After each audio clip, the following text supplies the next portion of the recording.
Okay, we're live. Hi, this is William Ramsey. Welcome to William Ramsey Investigates.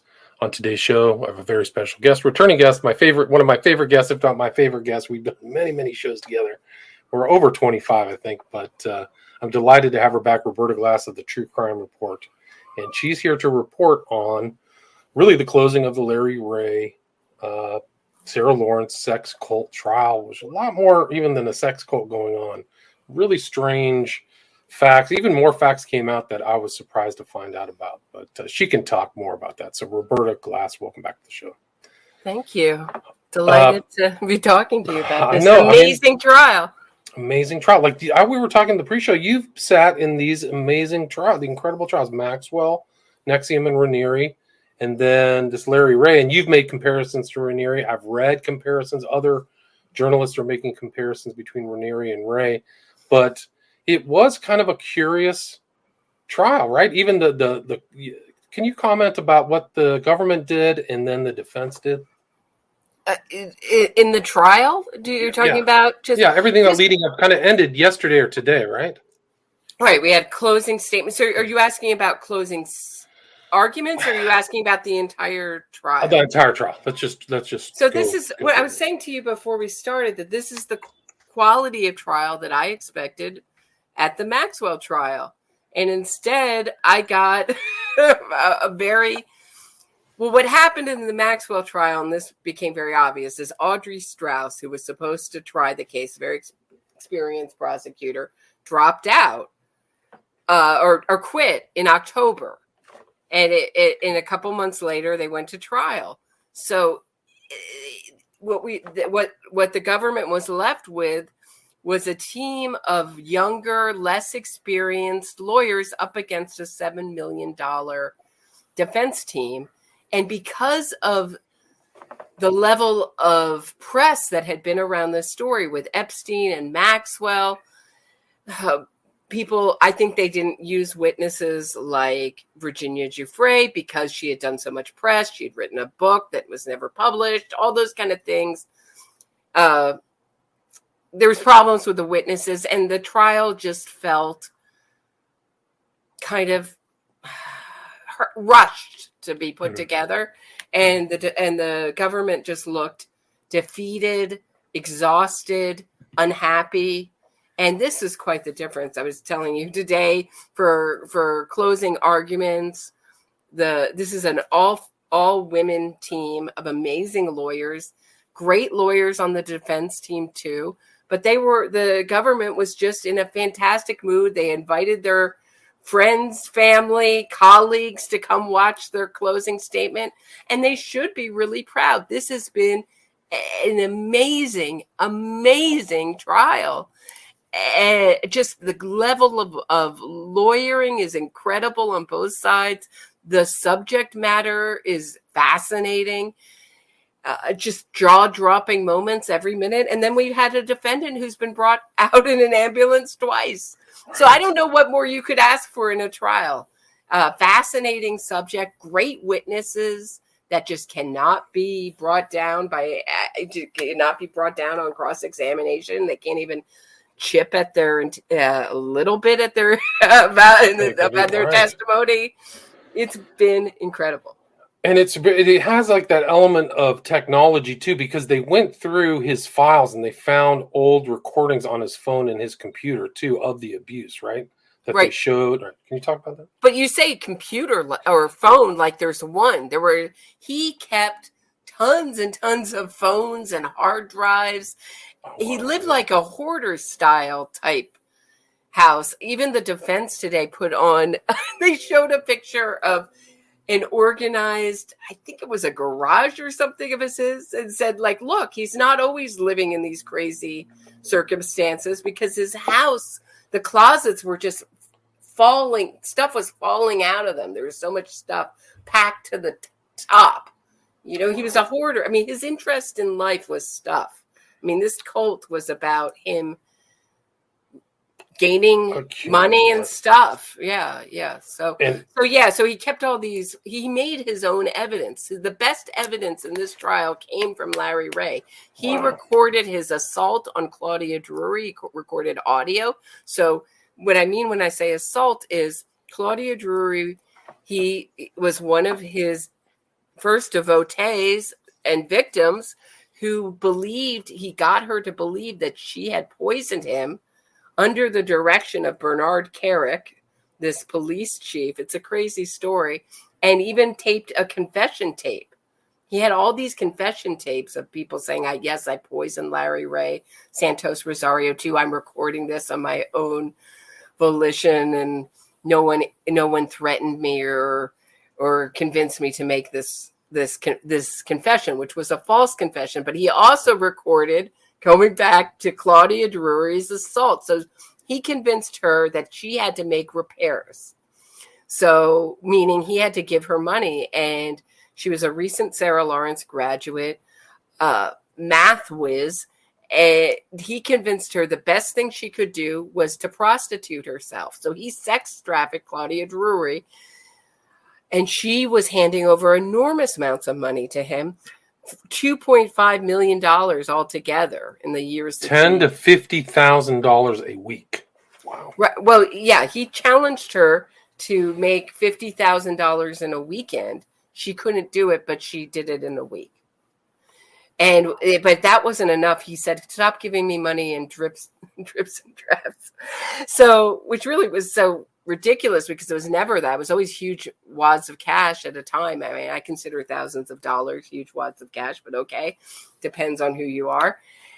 So then she was asking her clients to give her money, and we can talk about that client who lent her money and what he testified to, which was one of the most absurd, strange testimonies of the whole trial. But so when she decided he went to her hotel where she was prostituting with Isabella Pollock, who was on trial. She was best friends with his daughter, also former Sarah Lawrence student, sleeping and got in a relationship with Larry Ray. Those two went to Claudia Drury's hotel and tortured her, mostly Larry Ray and Isabella Pollock watching, but that's bad enough, and tied her naked, handcuffed her, bound her, suffocated her over and over and over and again, poured cold water on her, put her next to the air conditioner, choked her with a dog leash, told her he was going to kill her, motioned with a pair of scissors towards her eye that he was going to gouge out her eyes and instead cut her hair. And then at the end of that whole assault, he took her iPhone. He said, and he said, "Oh, can I keep this?" And she goes, "Yeah, you have it." He goes, "It's best if I keep this." "Oh, yeah, you have it." Meaning that's how good he was. He got his victims because they were so afraid of him, to just give him whatever he wanted. They offered it. Do you know what I mean? That's a different level of content. So we heard some of that recording. You could hear a bag rustling. And in the closing argument, one of the most insulting moments of the closing argument by the defense is where they said Larry Ray wasn't dumb enough to record his own evidence against himself. He wasn't dumb enough to record himself doing criminal activity. He was just, what you heard with that bag rustling was him just getting some food to eat from the takeout that they ordered. That was another thing. In the middle of this, he liked to also starve these women. They were allowed no carbs at all, and few food, always told that they were fat, and Oompa Loompa was her ringtone for Claudia Drury, very petite woman. And so in the middle of this assault, they ordered cheeseburgers and onion rings and a huge meal. And that was one of the defense's arguments, that huge meal could not have been eaten by Larry Ray and Isabella Pollock. Wow, that's incredible. And Drury was like his moneymaker, right? Like she was that. And they were spending money by four figures at Bergdorf Goodman, Neiman Marcus. Laura Piñana. I mean, it just made me drool. all the places you'd want to shop, all the best places. The best, right? And the best hotels too, right? Big meals, $2,000 tab. He didn't drive. She didn't drive, and he didn't drive. Felicia Rosario, who was the Ivy League educated, Harvard educated doctor, who was the sister of one of the Sarah Lawrence students, who's also a victim, Santos Rosario, drove them, but she wasn't allowed to participate. And I believe, and actually the government argued this in their closing, that she made herself, Felicia Rosario was involved in a relationship with Larry Ray, very much like Keith Raniere, where Isabella Pollack was also sleeping with Larry Ray, but Larry Ray was telling Felicia that he was just helping her with her emotional problems and that there was nothing sexual going on, and there's something wrong with her, that she saw it that way. But they argued that she had made herself unhygienic because to keep herself from being sex trafficked by Larry Ray. But the most insulting, it was odd that they gave, the defense is a really great team. I'd say Glasshauser and Greg Kelly are the best on that team. But then you have Marn Lennox, and she is kind of like very curt, a little bit nasty and unpleasant. And she's very good at the objections, but she's not good at, I didn't think she was very effective in cross-examination. And they gave her closing arguments, which I don't know if they think that they've just lost. I don't know why they would give her. She's the least likable on the defense team and also the most aggressive. Why they would give her the closing arguments is strange. She's smart, good lawyer, but not with that. I don't know why they would do that, but she made a whole argument, which I found, I really wanted to throw tomatoes. It was so insulting that Claudia Drury was a sexual person and she loved her quote unquote sex work, which I find is a contradiction in terms. Sex work doesn't exist, only prostitution, in my opinion. And it was just kind of this woke idea that the most empowering thing you can do is sell your ass on the street and give all your money to your cult leader. And I made a joke on Twitter that the defense team was going to rip up their law license after listening to Martin Lennox. Yeah, like they were going to make it sound so positive. Right. It made everybody in the courtroom want to go do it. Even sex work is kind of a woke term, right? I mean, it's just ridiculous, and I'm sure that's what they're teaching Sarah Lawrence students. I'm sure all those girls like their job. Yeah, they love it. It's real work. It's just like real work, and it's a real profession that deserves it. F you with that argument. No one says sex work to describe a male prostitute. It's only a gaslighting term for women to sexualize themselves and demean themselves. And he had on his phone picture or videos of her working, right? Or something like that. Didn't he have some kind of pornographic stuff that was only shown to the jury? Maybe not. Do you remember that? There was a picture of Claudia Drury's body, bruised body, that was shown to the jury. He also got her interested. He groomed her. He told her to be more sexually open, that Isabella Pollack, who had all these giant dildos and sex toys, was the most amazing, what do you call it? What would be a word for it? Like you reach a new enlightened woman, the ultimate woman, that she's so sexually alive and in touch with herself, and that she should be like this. And he talked to her about BDSM and got her involved in the most demeaning, violent BDSM. Like horrible stuff for hours. Horrible stuff, hours. And then he said, "You want me to help you out? I'll teach you not to flinch." So he hit her over a period of hours until she stopped flinching.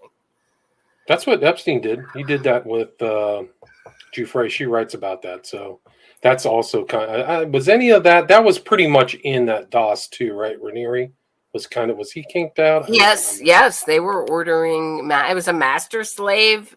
DOS was master slave. It's the same thing. And they're the same ideology that we're going to be. This is a feminist thing, and we're empowering ourselves, and we're getting stronger as women. Right, so it's always taught to women as this is for your own good. This is empowering, and then I'm going to demean you, right? Right.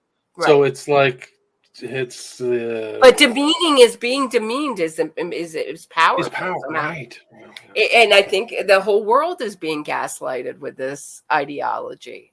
So it's interesting. It's like all these court cases are a microcosm of what I consider a really evil ideology. And I'm looking at the defense, and this is a huge team of people. They take up a whole. So not only do they have where they sit at their table in the courtroom, but they have a bench, like a sports team behind them of support people. So there's a teacher from Columbia who oversees everything. I don't even know who all these people are. Paralegals who wheel in the giant troves of files in the mornings. There's so much support for this defense team. And I think there's 2 people for the government. Wow, that's amazing. And he was paying for his defense. Is that correct, or was it? No, this is a government-appointed federal lawyers, and they are fantastic. And boy, did Claire Bronfman, a gentleman sitting next to me, remarked, boy, did Claire, who sat through the some of the NXIVM trial, remarked to me, boy, did Claire Bronfman get ripped off, because she spent $13.8 million, I think, altogether on the NXIVM crew's defense and her own. And she did not get half of this kind of defense. So really, it's exciting to see. Always good lawyering. I was disappointed by this closing argument by the defense. I don't know if it was out of frustration or that they feel like they're losing and that this was some kind of last attempt. We'll just attack the victims and all the witnesses, because yesterday they just sort of rehashed their opening statement. I thought, oh, well, that's not going to be that great if they just rehash this idea that they were all storytellers and you can only understand what happened if you go through the looking glass. And the government fired back today. This is not Alice in Wonderland. The defense is not magicians, and they can't change the evidence. They can't make new evidence magically appear. I thought that was very smart. Yeah, great point. And this was Danielle Sassoon who did the closing for the government. Fan-freaking-tastic. Really great job. And I think you wrote, I saw your Twitter earlier, it was, her last sentence was, let your common sense be your compass. Find very guilty, right? Yeah, it's good. It's a good little easy way to encapsulate all. Oh, I'm sorry. No, go ahead. She had gotten permission to bring in a podium. So this is the only time that any of the lawyers that I remember in this trial had stepped out of their glass or plastic encased COVID podium. And she had this podium moved all the way to the jury, took off her mask, and delivered this straight to the jury, her rebuttal statement. It was good. And he wasn't sure whether he was going to testify or not until this week, right? Until yesterday, it was up in the air. Is that right? Yeah, he walks in. I see him walk in most mornings. I'm usually there a little early. And he kind of struts in, no handcuffs. 2 marshals come in before him. And then he kind of is a little bit behind them, just sort of strutting in these really expensive button-down shirts and slacks or cashmere sweaters. He still has some of that wardrobe. And he looks like he owns the place. I'm surprised he didn't testify, but he has to know. He's not a dumb person. He has to know. There's just nothing to say. He would just be destroyed. So I was hoping that he'd be so arrogant that he'd want to testify, but that didn't happen. And then we talked, his dad was sometimes in the courtroom. Like I saw a picture of him in an article today. The father, who goes by Greco, right? That was Ray's kind of pseudonym. But his dad was around in the trial, right? He looks like a character out of The Sopranos, like one of the older New Jersey guys. That's what he looks like. I saw him immediately. I knew immediately who he was when he came in the first day. Again, he came in like he owns. He comes in a kind of high status, like he owns the courtroom, and he's dressed like I don't know, like a Joe Schmo on the street. Like winter coat and a hat and stuff, just very normal kind of guy, no fancy clothes or anything, but you know who he is. He feels like, and he got in trouble because he was pulling his mask down under his nose, and that got brought, and making faces, and it got brought to the government's attention, and he got admonished that he had to pull up his mask. But he just has an air like this is his courtroom. He owns it. It's his world. You're living in it. I wonder. I don't know what he does. If he's a mob, he comes off like a mobster. I don't know if he is or not. He's not. I mean, he's fairly old. He's 82. So it is interesting that he's there supporting his son, who, I mean, the evidence looks pretty damning to me. How long do you think that? Sorry, go ahead. Yeah, I don't know. I mean, even if the jury comes out, the biggest win for the defense would be to get half the charges thrown out, or not thrown out, whatever, acquitted on half the charges. That is going to put him away for life, I would think. Right. No? I mean, what is it? 18 counts? 15. Is there 18? I thought there were 15. I don't know. I was looking at my notes. It was 18 counts. Yeah, that's what I heard. Haven't. 15. Sometimes sometimes they take them out. Like they did that to Maxwell. They took out the 2 perjury charges to retry her. So maybe something happened during the court. I didn't follow that. I may have misheard, but it's enough. There's a lot. Oh, yeah. Sex trafficking, forced labor. The thing that I thought maybe might not fly with a jury is the forced labor conspiracy, and that has to do with him bringing these Sarah Lawrence students down to his stepfather. This is a different character than the one we just talked about. This is Mr. Gordon Ray's house in North Carolina, and having them do this kind of heavy construction work. The defense tried to paint them as all sort of spoiled people, spoiled kids who'd never held a rake in their life and never done yard work. And that was their objection to working on little sleep into the wee small out, redoing their work, never ever accomplishing anything, always having to redo everything, basically tearing up an entire backyard, putting in giant piping in a thunderstorm in North Carolina. We saw a video of that they were all spoiled and that they didn't want to work. I wonder if that's going to fly, the forced labor conspiracy, but I can't see how I think he's guilty on everything, basically. I think you're but right. I don't know how the jury's going to go. They did look a little like bemused at the defenses. That was, some of them did, at the defense's closing. I looked over and they just looked like, this is too much. It's a little bit like a witness lying to you on the stand when they give you this just really hard to believe, given the evidence, closing statement. It does make you feel a little, it feels like aggressive. That's all I can say. Interesting. You know what I mean? I think so, yeah. I mean, yeah, and they found other stuff. Was there more stuff about him reading about mind control, or didn't they find additional evidence? I know that they found certain things, or you shared some stuff with me, but wasn't there more things that he was like researching on his computer about? Yeah, we heard catatonic states and cult settings. That's not a complete why people stay and leave in cults. He talked to them about mind control. They found a host of articles that he kept about mind control and cults and how you mastering why people stay or leave in cults. It seems like, given that he was a convict, and given that most of his high profile friendships, i.e. Bernard Carrick and Tommaso, had gone sour. How was he going to make money now that he's out of prison? He goes directly to Sarah Lawrence from prison, directly to Sarah Lawrence. That's not an exaggeration.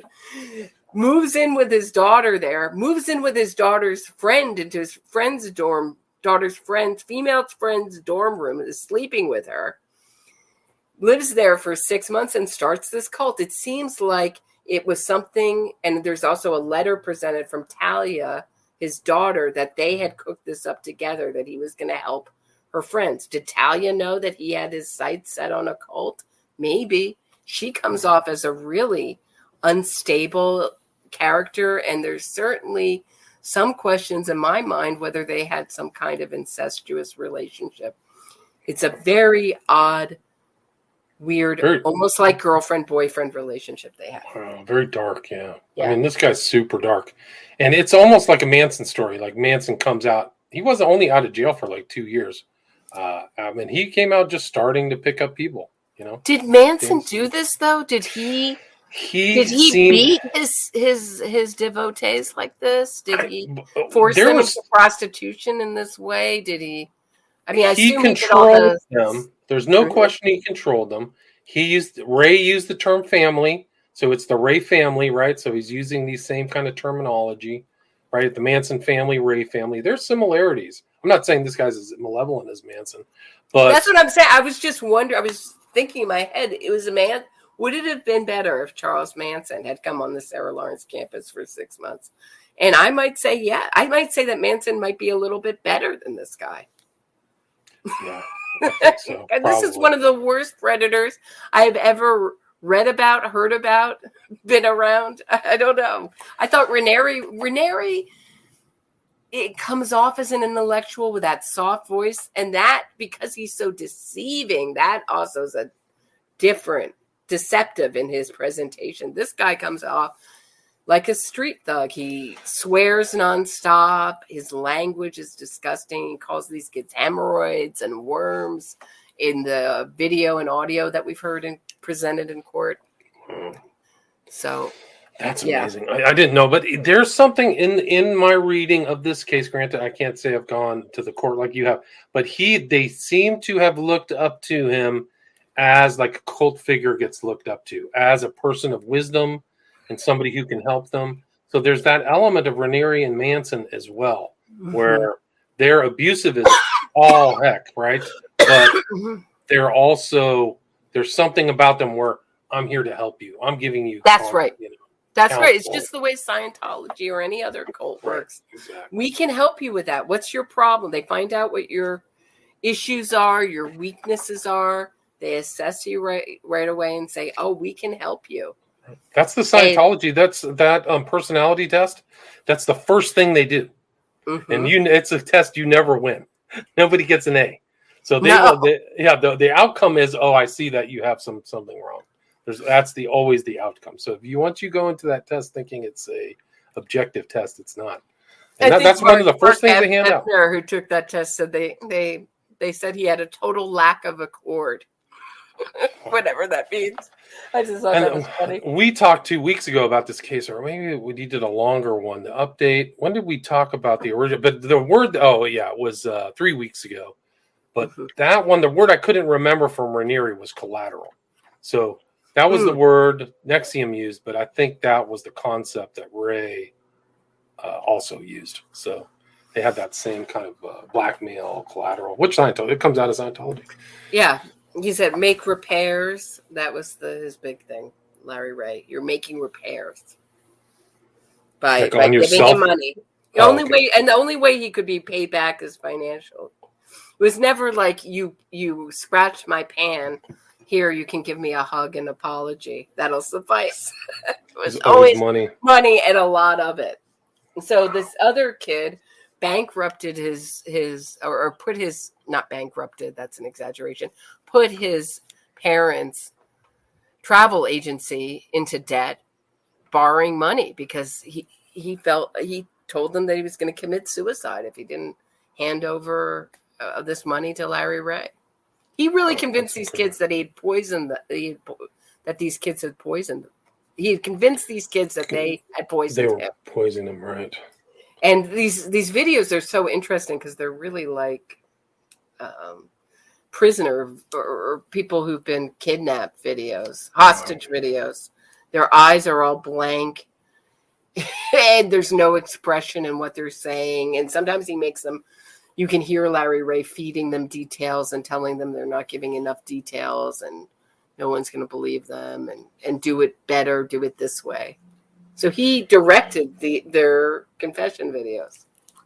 It's incredible. There was a video, I think it was on Daily Mail out of the UK, of him holding, I think, Rosario, and she's howling. It's really super disturbing. But Oh for yeah, like 5 minutes, not yeah. like for 30 minutes, but it's extended kind of torture things that he's doing. He's really laying it on deep. It's not he was The using techniques, yeah. the more disturbing one was the one they showed in North Carolina with Felicia Rosario. This Ivy League educated doctor, and she has become totally childlike and dependent on Larry Ray, and she looks completely malnourished and unwell. And he's telling her that if she is going to behave and going to is going to be in a good state of mind, that she will sit in a chair and stay there and prove it to him. So what disturbed me so much about that was that he's making her a trap to do what he wants. So if you're going to prove to me that you're good, then you're going to sit in this chair for hours. And he made her sleep outside for days on end. And she was eating from a fig tree, going to the bathroom outside while they all slept in the bedrooms in the house.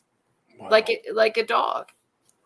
That's classic. That's right out of Scientology. They would throw you in the brig or whatever and not feed you, but they would add to it by you knowing everybody else was in perfect shape, right? So you had to be perceptive when you were in that brig that everybody else had food and was sleeping well. You know what I mean? So that was part of the torture. Like, oh, you're outside, we're inside. Does that make sense? Yes. Yeah, it's amazing. And the other interesting thing about Felicia Rosario's testimony is that she's still unsure if she was poisoned or not.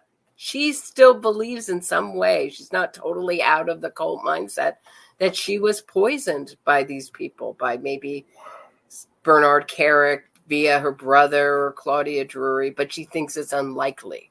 So she's starting to move her way out of it, but she's still unsure. She's still in it. Wow, that's incredible. I mean, that's how powerful it is. If you're really using those techniques, what is the title of that file? He had catatonic and psychotic symptoms owing to the trauma of captivity in a cult environment. I think is one of the Thank you. Yeah, thank you. Yeah, it's really incredible. Like just working them over and having the will to do it. You have to kind of be.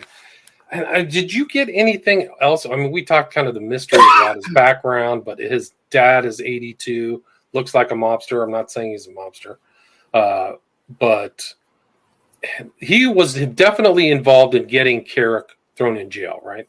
Right. Exposing that. So that was his friend at one point too, right? Right. He was the best man at his wedding. So that is true. He was involved in some kind of securities fraud and caught, is my understanding. And because of his participation in the Bernard Carrick thing, his testimony, he was given probation in his security fraud case. But besides that, I don't have a really good understanding of his whole life history and his work history. It's still pretty much a mystery to me. It was, and the other thing I want to say is, I wonder if all these kids who grow up to be adults who end up on this defense team were they just raised on To Kill a Mockingbird and 12 Angry Men, and they think they're going to defend some great innocent man, and they get cases like the Chelsea bomber was another case that this supervisor did. This guy who injured 30 people by setting off a bomb in Manhattan. That guy, and now Larry Ray. This is the reality of who you end up defending. People like really evil people like Larry Ray. I know everyone deserves a defense, but I wonder if you get disillusioned. Right. Well, it doesn't sound like doing good work. I don't know. They don't seem to. I came home so happy that whatever I've done in my life, I've never defended a Larry Ray or a Chelsea bomber. As lawyers have to be objective. I don't think it's easy for everybody, to take that role, but you justify it by saying that you have to prosecute somebody, you have to follow the steps in the law to ensure justice. And so you're allowed a vigorous defense. I'm glad he's getting a vigorous defense. It was great up until the closing argument. Really, I really admire them up until this. It really just the second day. They had broken it up into 2 days. So we had 20 minutes of the beginning of the defense's closing argument yesterday. And this was the rest of it. And it just went south today. Can you defend Larry Ray without attacking his victims? I would think you could. But that's where the turn took, where I just felt it got really unnecessarily nasty and sleazy and ridiculous today. Well, they kind of have to do what they have to do. This guy doesn't have very many, if any, redeeming qualities. So they probably didn't mention like, oh, he was at church on Sunday, helping. He was a grifter. He was just Well, they said he wanted to help and that he wasn't dumb enough to. He was really only trying to help, and that's why he filmed and taped his own evidence against himself. He would never do that if he thought he was engaging in criminal activity. That is absurd. I love that. And you hear that argument all the time, that criminals are too smart. They plan too well to have done this crime. Right. He probably didn't think that he was going. Something tells me about the gaps in his past, the shadiness of his past. And I haven't seen a timeline from any reputable journalistic source, right? Nobody has found out what this guy has done before he got out at 52 out of jail. They know that he's affiliated with Carrick, but like you can see these timelines on almost everybody's CV. Everybody's resume shows I was here for 3 years, and then I was there for 4 years, and then I did that. Like he said he was in the CIA, but I wouldn't. I would say that anyone who's saying that they were in the CIA means that they probably weren't. But I don't know what's true and what's not with him. And maybe they're saving it for the Hulu documentary to give us the full story. Right. Maybe there is that feeling, which I find very unpleasant in trials, where there is some money invested in some kind of entertainment thing that's going to come out, and there's that feeling that like don't report too much, don't ruin my thing. You know what I mean? This is my thing. I'm going to make money on it. This is that kind of thing. So maybe they're saving that for the Hulu documentary. I don't know. There's definitely territoriality in that reporter / true crime environment. I guess that's just the world, really. Even when I was kind of researching the far right, I had a lot of help from certain people who could have really just made things a lot easier, very simply. But anyway. There's been some really Laura Collins from the Daily Mail has been really, really lovely.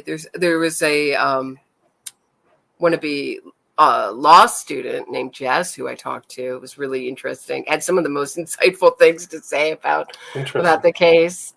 There's been some interesting people that I've met, but yeah, definitely you feel the Hulu people there. They know they're working. They're taking notes and they're working on it. And I would think that this will be an explosive must-watch thing that it will take off. I can't imagine it going underground. I don't think they will. They'll turn him into a Mephistopheles type of person. That's probably the way. I say bald head, kind of like Anton LaVey, and these hapless poor kids, who got. There is that kind of thing about Manson. Manson was like 20 years older than his family, right? Mm-hmm. So they were all in their early 20s or something. He was like 37 when he got out. So obviously there's real similarities. Like, what's this guy's past? I want to know what his past is. Super shady. Yeah, I wish strange. I could tell you. I wish I would give you more information, but it's just like I come out of jail at 52 and I'm, going in. But something tells me, like, I got the intuited or kind of deduced that he had known elements of mind control. He was reading it, and then that came out. Something tells me that this isn't his first go round. Something tells me he might have done something similar like this in his past, but he didn't get busted for it. That would be my guess. That's interesting. We heard also testimony from a lawyer. He asked this lawyer, if I'm getting repaid if I'm getting a payment, I don't know if he called it a loan or what was basically Claudia Drury is repaying me for damages for something that she for property damage. Do I have to pay taxes? And the lawyer said no. And the government did a great argument saying, well, Larry Ray didn't ask this guy who testified if I'm sex trafficking Claudia Drury to the tune of $2.5 million. Is that okay? I think that there was a forfeiture provision in the complaint, right? At the very end. I think they want him to forfeit his money. So I hope they do. Yeah. Where it is, what's left. He seemed to, at the end when Claudia Drury escaped, thank heavens, with the help of one of her Johns, he was really desperate for money. And he went back to Felicia Rosario's brother, Santos, but Santos could not provide the kind of money that Claudia did. So he was in bad shape. It's really interesting that these cults always seem to go down at the end when the money when the money is starting to run out.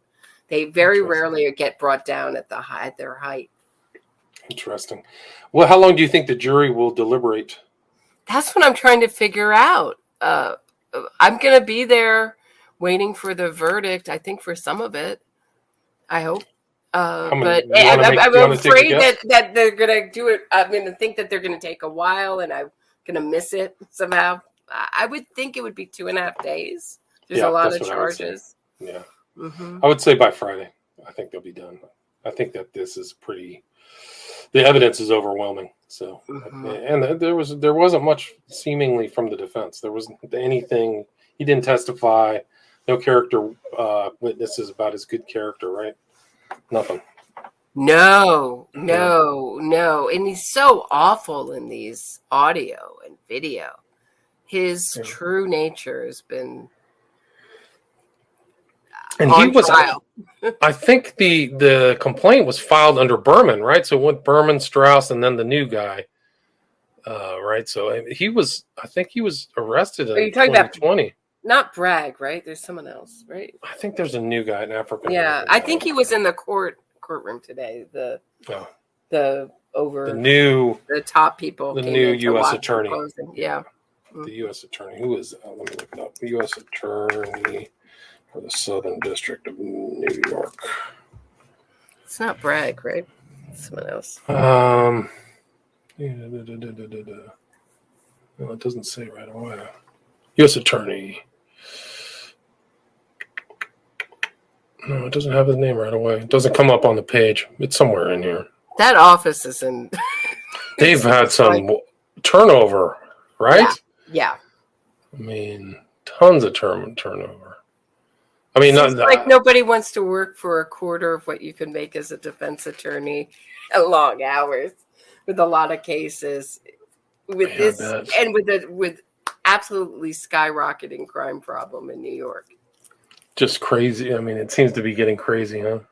Oh, it's awful. It's awful. The DA, Manhattan DA Bragg said that he's now making robbing someone with a gun or a knife now back to a felony. I didn't know it wasn't a felony. Now I didn't know that either. A felony. Wow. But people Damian are robbing Williams. Left and right. Our ice cream is all locked up in our shops because of theft. It's crazy. It's a crazy. That's crazy. In New York, yeah. I mean, California's not so. There's tons of smash and grab robberies here going on. The guy's name is Damian Williams. Is the new guy. So. Right.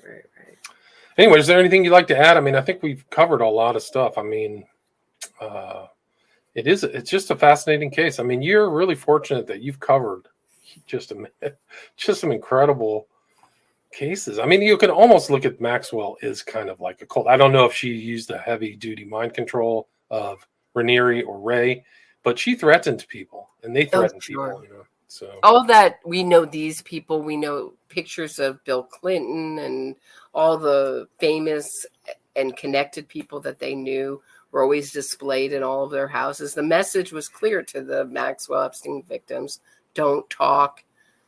We own you. We're part of the government. Yeah, we own the politicians. We're part of the government.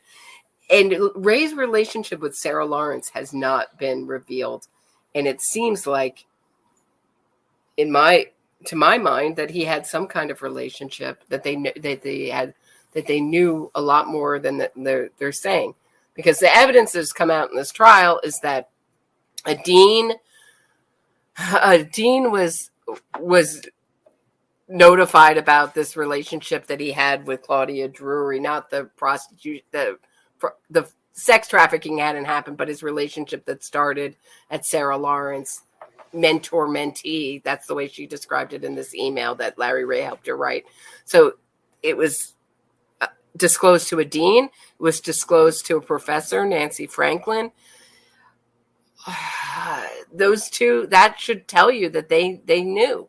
And why didn't he return back to campus the next year? Why did he move into this apartment into Manhattan? What happened there? Was he not allowed to come back to Sarah Lawrence campus? What happened there?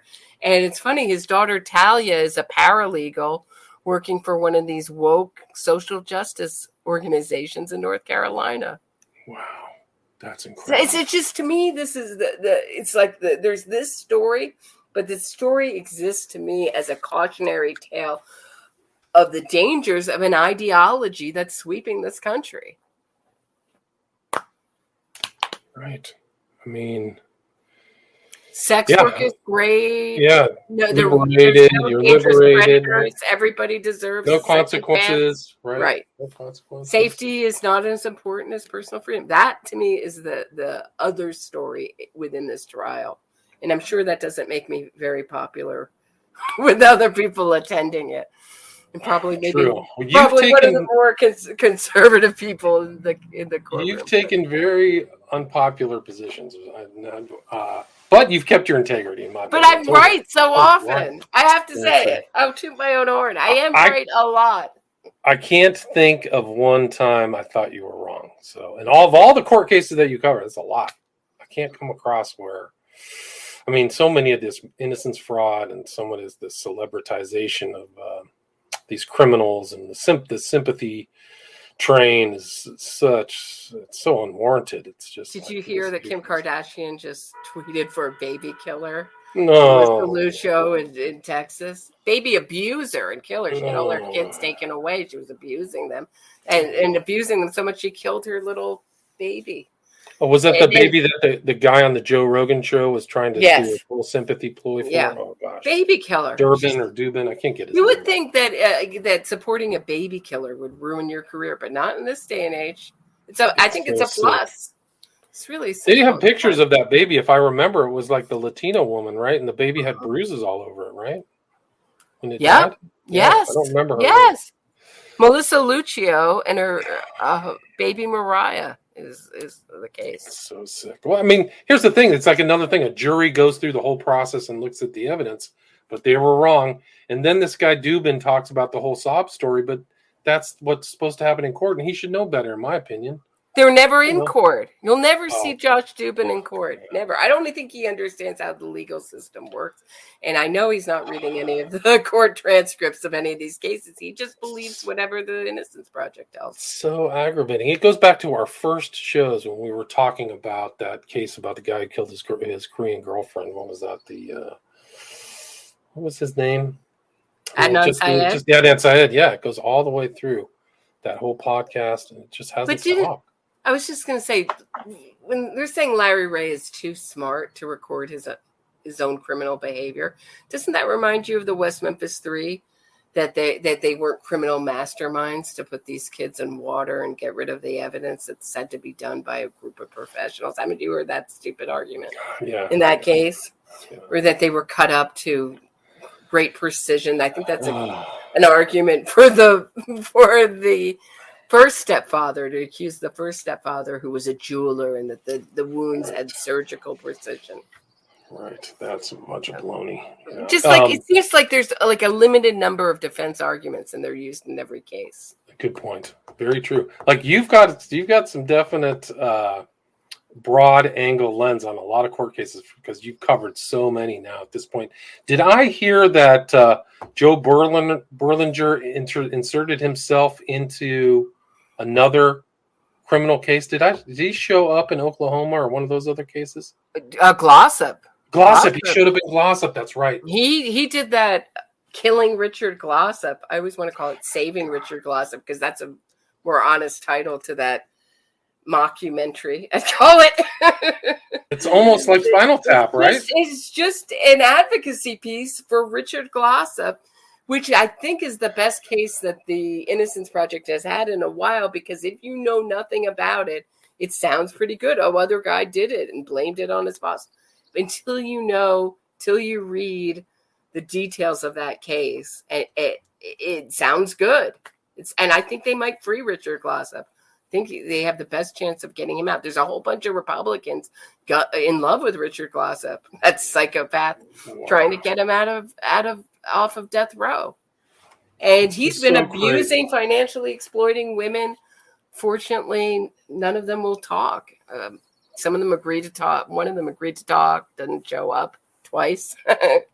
So they're afraid of him. And that should tell you everything you need to know about Richard Glossop, is that the people who were intimately involved with him are afraid of him. And should he get out, he is a danger. Wow. And I guess the Republicans feel like, well, Richard Glossop isn't going to come to my house. Yeah, they're not worried. I helped get him out. Yeah. Right? Yeah. He just wants the people who put him in jail. Right. Oh my gosh. And Berlinger just shows up. So he's in Glossop, he's in Donziger, West Memphis 3. I mean, it just doesn't end. And one of those Oklahoma politicians, I had no interaction with, did a preemptive block on me on Twitter. Wow. Wow. That's a shocker.